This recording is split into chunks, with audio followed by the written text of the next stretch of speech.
তো পদার্থবিজ্ঞান বিভাগের অনার্স প্রথম বর্ষ ফাইনাল পরীক্ষা 2023-এ যারা অংশগ্রহণ করতে যাচ্ছ তাদের জন্য আমি আজকে নিয়ে আসলাম mechanics and properties of matter এই সাবজেক্টের একটা সাজেশন। এই সাজেশনটা আমি আমার নিজের অ্যানালাইসিস এবং প্রিভিয়াস ইয়ারের কোশ্চেন প্যাটার্ন অ্যানালাইসিস করে তৈরি করেছি। তো সাজেশনটা হচ্ছে যে এখানে দেখো, আমি যখন সাজেশনটা মুখে বলবো তখন এই পেজটা এই পাশে তোমরা দেখতে পারবা। তো দেখো, প্রথমে যদি আসি যে দ্বিতীয় চ্যাপ্টার, আমাদের প্রথম চ্যাপ্টার থেকে কোনো কোশ্চেন আসে না এবং দ্বিতীয় চ্যাপ্টার থেকে আমাদের কোশ্চেন আসে। প্রতি ইয়ারে দ্বিতীয় চ্যাপ্টার থেকে একটা কোশ্চেন অবশ্যই আসে। তো দেখো, প্রথমেই আমরা যেটা দেখবো যে equation of motion in one dimension, একমাত্রিক ক্ষেত্রে গতির সমীকরণগুলো। আমাদের যে গতির 3টে সমীকরণ আছে, সেই 3টে সমীকরণের যে প্রমাণ, এই প্রমাণগুলো কিন্তু অনেক ইম্পর্টেন্ট। তো আমরা এই প্রমাণগুলো দেখব। তারপর দেখো motion of A horizontally projected projectile, অর্থাৎ আনুভূমিকভাবে নিক্ষিপ্ত প্রাসের গতি। তো এখান থেকে তোমরা প্রাসের গতিপথের সমীকরণ একটি প্যারাবোলা হয়, এই প্রমাণটা দেখবা। এরপর দেখবা যে তোমরা উচ্চতা, সর্বোচ্চ উচ্চতা, উড্ডয়নকাল, টাইম অফ ফ্লাইট যেটাকে বলে। এরপর দেখবা যে পতনকাল। এই যে প্রমাণগুলো, এগুলো তোমরা দেখতে পারো। এছাড়াও আর একটা কোশ্চেন এখান থেকে খুবই গুরুত্বপূর্ণ, সেটা হচ্ছে যে প্রাসের গতিপথের সমীকরণ বা প্রাসের যে সর্বোচ্চ পাল্লা বা আনুভূমিক পাল্লা, এটা কিন্তু প্রতি বছরই এক্সামে আসে। তো এবারও তোমরা দেখতে পারো, অথবা এটা ছেড়েও দিতে পারো, কারণ 19-এ এসেছে, 20-এ এসেছে, 21-এ এসেছে, 22-এ এসেছে, এটা এবার 23-এ নাও আসতে পারে, আবার আসতেও পারে, বলা যায় না। তো এটা তোমরা দেখতে পারো। এরপরে দেখো যে Newton second law of motion, নিউটনের গতির দ্বিতীয় সূত্রের প্রমাণ, এটা দেখবা এবং দ্বিতীয় সূত্র থেকে কিভাবে আমরা প্রথম সূত্র প্রতিপাদন করতে পারি, এই প্রমাণটাও তোমরা দেখবা। তো এরপর আসো হচ্ছে ঘর্ষণ, ঘর্ষণের সংজ্ঞা দেখবা। এবার ঘর্ষণ কয় প্রকার, ঘর্ষণ গুণাঙ্কগুলো দেখবা এবং ঘর্ষণ কোণ, এটা কিন্তু খুবই গুরুত্বপূর্ণ। এবার ঘর্ষণ কোণ থেকে কিন্তু ম্যাথ থাকতে পারে বা ঘর্ষণ কোণের যে প্রমাণ সেটাও কিন্তু থাকতে পারে। এরপর তোমরা নিশ্চল কোণ দেখবা এবং এখান থেকে গাণিতিক যে সমস্যাগুলো আছে ঘর্ষণ সম্পর্কিত, এগুলো দেখবা। তো এরপর আসো show that central acceleration AC = v²/r, এটা হচ্ছে কেন্দ্রমুখী ত্বরণের যে রাশিমালা, এটা কিন্তু 2021 সালে কোশ্চেনে একবার এসেছে, এটা কিন্তু 23 সালে আসার সম্ভাবনা অনেক বেশি। তো এটা 3 স্টার, এটা কিন্তু তোমরা অবশ্যই দেখবা। তো এগুলোই গেল দ্বিতীয় চ্যাপ্টার। এবার আসি আমরা তৃতীয় চ্যাপ্টারে। তৃতীয় চ্যাপ্টার থেকে খুবই কম কোশ্চেন আসে, একটা বা দুটো কোশ্চেন থাকতে পারে। তো দেখো, তৃতীয় চ্যাপ্টার থেকে তোমরা দেখবা কনজারভেশন অফ লিনিয়ার মোমেন্টাম বা রৈখিক ভরবেগের যে সংরক্ষণ সূত্র, এটা দেখবা। তো আমাদের এই ইউরেনিয়াম একাডেমির মেকানিক্স যে প্লে লিস্টে আছে, এই প্লে লিস্টের ভিতরে কিন্তু এই কোশ্চেনগুলোর কিন্তু অ্যান্সার কিন্তু সুন্দরভাবে করা আছে, তোমরা সেখান থেকে দেখে নিতে পারো। তো distinguish between elastic and inelastic collision, স্থিতিস্থাপক ও অস্থিতিস্থাপক সংঘর্ষের মধ্যে পার্থক্য, এটা কিন্তু আসতে পারে, তোমরা এটা দেখতে পারো। এরপর এখান থেকে এগুলোই মোটামুটি। এছাড়া 22-এর কোশ্চেনে কিন্তু এই অধ্যায় থেকে সংঘর্ষ নিয়ে কোশ্চেন এসেছে, তো এবার আসার সম্ভাবনা একটু কম।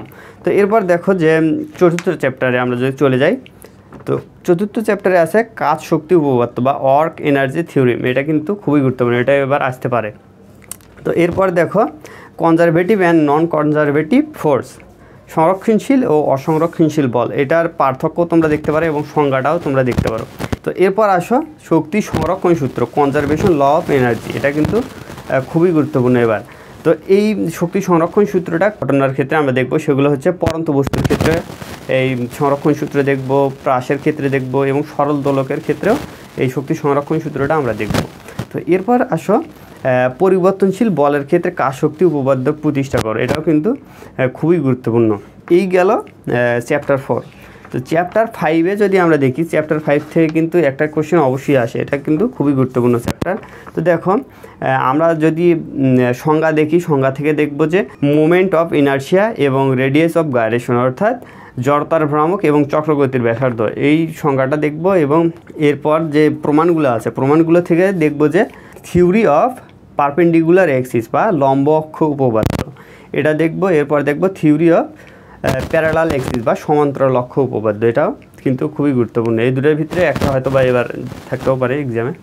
তো এরপর আসো যে জড়তার ভ্রামক নির্ণয়, সুষম দণ্ডের মধ্যবিন্দুগামী ও দণ্ডের দৈর্ঘ্যের সাথে লম্বভাবে অতিক্রান্ত অক্ষের সাপেক্ষে দণ্ডের জড়তার ভ্রামক ও চক্রগতির ব্যাসার্ধ। তো এটা কিন্তু এবার আসতে পারে, এটা খুবই গুরুত্বপূর্ণ। এরপর দেখো আরেকটা আছে যে একটি সুষম দ্বন্দ্বের প্রান্তবিন্দুগামী দৈর্ঘ্যের সাথে লম্বভাবে অতিক্রান্ত অক্ষের সাপেক্ষে জড়তার ভ্রামক ও চক্রগতির ব্যাসার্ধ নির্ণয়, এটাও তোমরা দেখতে পারো। তো এরপর আসো কোনো ফাঁপা চোঙের স্বীয় অক্ষের সাপেক্ষে জড়তার ভ্রামক ও চক্রগতির ব্যাসার্ধ নির্ণয়। এরপর নিজ অক্ষের চতুর্দিকে ঘূর্ণায়মান নিরেট সিলিন্ডারের জড়তার ভ্রামক ও চক্রগতির ব্যাসার্ধ নির্ণয়। তো এই চারটা আমি এখানে দিয়েছি, এছাড়াও আরও বইয়ের ভিতরে আরও অনেক কয়টা আছে। তো এই কয়টার মধ্যে যে কোনো একটা এবার আসবেই কিন্তু পরীক্ষায়। তো তোমরা প্রায় সবগুলোই দেখে যাবা, যে কোনো একটা পেয়ে যাবা তোমরা এক্সামে। তো এই গেল চ্যাপ্টার 5। চ্যাপ্টার 6-এ যদি এখন আমরা আসি, এই চ্যাপ্টার 6 থেকেও কিন্তু একটা কোশ্চেন তোমরা অবশ্যই পাবো, প্রতি ইয়ারে একটা কোশ্চেন 6 থেকে থাকে। তো দেখো 2022-এর কোশ্চেনে কিন্তু কেপলারের সূত্রটা এসে গেছে, তো এটা তোমরা স্কিপ করতে পারো। তোমরা দেখতে পারো নিউটনের মহাকর্ষ সূত্রর প্রমাণ, তো নিউটনস ল অফ গ্র্যাভিটেশন, এটা তোমরা দেখবা। এরপর কেপলারের সূত্র থেকে নিউটনের মহাকর্ষ সূত্রের প্রতিপাদন আছে একটা বইয়ের ভিতরে, তোমরা এটা পড়বে, এটাও আসতেও পারে। এটা 19-এ কি 20-এর কোশ্চেন একবার আসছে। তো দেখো এরপর আবার কেপলারের সূত্র থেকে নিউটনের সূত্র দেখলে, নিউটনের সূত্র থেকে আবার কেপলারের সূত্র প্রতিপাদন করা যায়, এটাও তোমরা দেখতে পারো, কারণ এটাও হয়তো আসতে পারে। এরপর gravitational potential and gravitational intensity, এটা হচ্ছে মহাকর্ষীয় বিভব ও প্রাবল্য, ফাঁপা গোলক ও নিরেট গোলক। ফাঁপা গোলকের ক্ষেত্রে ফাঁপা গোলকের পৃষ্ঠে, ফাঁপা গোলকের কেন্দ্রে এবং অভ্যন্তরে এবং ফাঁপা গোলকের বাইরে, একইভাবে নিরেট গোলকের অভ্যন্তরে, নিরেট গোলকের পৃষ্ঠে এবং নিরেট গোলকের বাইরে, এই প্রতিটা ক্ষেত্রের জন্য কিন্তু বিভব এবং প্রাবল্যের মান আলাদা আলাদাভাবে কিন্তু নির্ণয় করা আছে বইয়ে, তোমরা দেখে নিবা। এখান থেকে কিন্তু একটা কোশ্চেন অবশ্যই পাবো তোমরা। তো এরপর আসো জি এর সর্বজনীনতা, বড় হাতের জি, যেটা হচ্ছে আমাদের গ্র্যাভিটেশনাল কনস্ট্যান্ট জি, এটা যে সর্বজনীনতা, এটা তোমরা দেখবে, এটা কিন্তু আসতে পারে। এরপর তোমরা দেখবে মুক্তিবেগ এবং মুক্তিবেগের রাশিমালা, স্কেপ ভ্যালোসিটি যেটা বলা হয়, এটার যে একটা রাশিমালা আছে, এটা 22-এর কোশ্চেনও এসেছে, তাও তোমরা দেখতে পারো, আসতেও পারে, বলা যায় না। তো এরপর দেখো যে পৃথিবী পৃষ্ঠে জি এর মান সর্বাধিক, দেখাও যে পৃথিবী পৃষ্ঠে জি এর মান সর্বাধিক, ছোটো হাতের জি এর মান সর্বাধিক। এটার আরও একটা ভাগ থাকতে পারে যে দেখো ভূপৃষ্ঠ থেকে উচ্চতর স্থানে জি এর মান কত, বা ভূপৃষ্ঠের অভ্যন্তরে কোনো স্থানে জি এর মান কত, এটাও কিন্তু নির্ণয় করতে বলতে পারে। তো এই গেল মূলত আমাদের চ্যাপ্টার 6 থেকে কিছু ইম্পর্টেন্ট কোশ্চেন। চ্যাপ্টার 7 থেকে অবশ্যই একটা কোশ্চেন থাকে প্রতি ইয়ারে। তো দেখো আমরা প্রথমেই পীড়ন বা স্ট্রেসের যে সংজ্ঞা আছে সেটা পড়ব, এলাস্টিক লিমিট বা স্থিতিস্থাপক সীমা, এটা তো সংজ্ঞাটা আমরা পড়ে নেব, এটা আসতেও পারে। তো এরপর যে আমাদের গুণাঙ্কগুলো আছে, ইয়ং মডিউলাস, তারপর দৃঢ়তার গুণাঙ্ক, আয়তন গুণাঙ্ক, এই গুণাঙ্কগুলো আমরা পড়ব, এগুলো কিন্তু আসতে পারে। তো এরপর কয়েকটা প্রমাণ আছে, দেখো y = 3k × 1 - 2 সিগমা, এটা একটা প্রমাণ। এরপরে আসতে দেখো y = 9nk n/n + 3k, এটাও কিন্তু খুবই ইম্পর্টেন্ট, এটা আসতে পারে।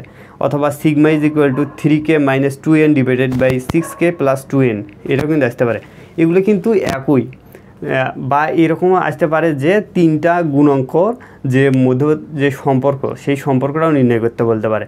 তো এই তোমরা বইয়ে দেখবা যে এই প্রমাণগুলো কিন্তু প্রায় 2 লাইন পর পর কিন্তু এই প্রতিটা প্রমাণ কিন্তু দেওয়া আছে, দেখবা এটার পরে এটা আসবে, এটার পরে এটা আসবে, এরকম সিরিয়াল করে কিন্তু আসে। তো তোমরা যদি সম্পূর্ণ প্রমাণটা একবার করে যাও, তাহলে কিন্তু এই সবগুলো অ্যান্সার তোমরা করতে পারবে। তো এই যে কোনো একটা কিন্তু এবার অবশ্যই থাকবে। তো এরপর আসো যে সিগমা এর সীমা যেটা আমাদের -1 থেকে হাফ পর্যন্ত হয়, এই সীমাটা যদিও বা 22-এর কোশ্চেনে আসছে, তাও তোমরা দেখে যেতে পারো। তো এরপর আসো পয়সনের অনুপাতটা 22-এ আসছে, তাও তোমরা দেখে যেতে পারো, এটা আসতেও পারে, আবার রিপিট হয়, তো মাঝে মাঝে কোনো একটা কোশ্চেন রিপিট হয়। তো এরপর এই অধ্যায়ের যে গাণিতিক সমস্যাগুলো আছে, এই গাণিতিক সমস্যাগুলো তোমরা দেখবে, এর ভিতরে কিন্তু আসতে পারে। আমাদের প্রিভিয়াস ইয়ারে যে গাণিতিক সমস্যাগুলো আসে সেগুলো কিন্তু রিপিট হয় না, গাণিতিক সমস্যা একটাও কোনো ইয়ারে রিপিট হয় না, কিন্তু যে আমাদের থিওরিগুলো, প্রমাণগুলো আছে বা প্রতিপাদনগুলো, এগুলো কিন্তু রিপিট হতে পারে। তো এরপর দেখো আমরা চ্যাপ্টার 8 যদি দেখি, চ্যাপ্টার 8 থেকেও কিন্তু একটা কোশ্চেন অবশ্যই থাকে। তো দেখো তরলের পৃষ্ঠটান ও পৃষ্ঠ শক্তির মধ্যে সম্পর্ক নির্ণয় করো, এটা তোমরা একটা প্রমাণ আছে, এই প্রমাণটা পড়ে নিবা। এরপর আসো বক্র তরল পৃষ্ঠের অভ্যন্তরে অতিরিক্ত চাপের রাশিমালা, এটা কিন্তু খুবই গুরুত্বপূর্ণ, এবার আসতেই পারে।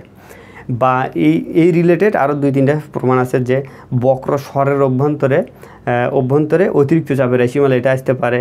এরপর সাবান বুদবুদের অভ্যন্তরে অতিরিক্ত চাপের রাশিমালা, এটা এই 3টার ভিতরে যে কোনো একটা আসবে। কিন্তু তরল পৃষ্ঠের অভ্যন্তরে যে অতিরিক্ত চাপের রাশিমালা, এটাই কিন্তু আসার সম্ভাবনা বেশি। তো এরপর এখান থেকে তোমরা পড়তে পারো যে স্পর্শ কোণ কী, বা কৌশিক নলের ক্ষেত্রে পৃষ্ঠটানের রাশিমালা যেটা আছে, এটা 2022-এও আসছে, তোমরা দেখতেও পারো। তো এরপর দেখবা যে প্রান্তিক বেগ কী, প্রান্তিক বেগ এবং প্রান্তিক বেগের যে রাশিমালা, এটা প্রতিপাদন, এটা কিন্তু এবার আসতে পারে, এটা খুবই গুরুত্বপূর্ণ, এটা তোমরা দেখবা। তো এরপরে আসো যে স্টোকের সূত্র প্রতিপাদন, এটা একবার আসছে কিন্তু 22-এ বা 21-এ আসে নেই, তার আগে আসছে। তো স্টোকের সূত্র প্রতিপাদন, এটা কিন্তু তোমরা দেখতে পারো, এটা কিন্তু আসতেও পারে। এবং এখান থেকে যে গাণিতিক সমস্যা আছে এই অধ্যায়ের গাণিতিক সমস্যাগুলো তোমরা দেখবে, কারণ একটা ম্যাথ কিন্তু থাকে এখান থেকে। এই গেল চ্যাপ্টার 8। এরপর আসে চ্যাপ্টার 9। চ্যাপ্টার 9 থেকে দেখো এবার কিন্তু চ্যাপ্টার 9 থেকে কোশ্চেন অবশ্যই থাকবে, কারণ 22-এ কিন্তু চ্যাপ্টার 9 থেকে কোনো কোশ্চেন আসে নাই।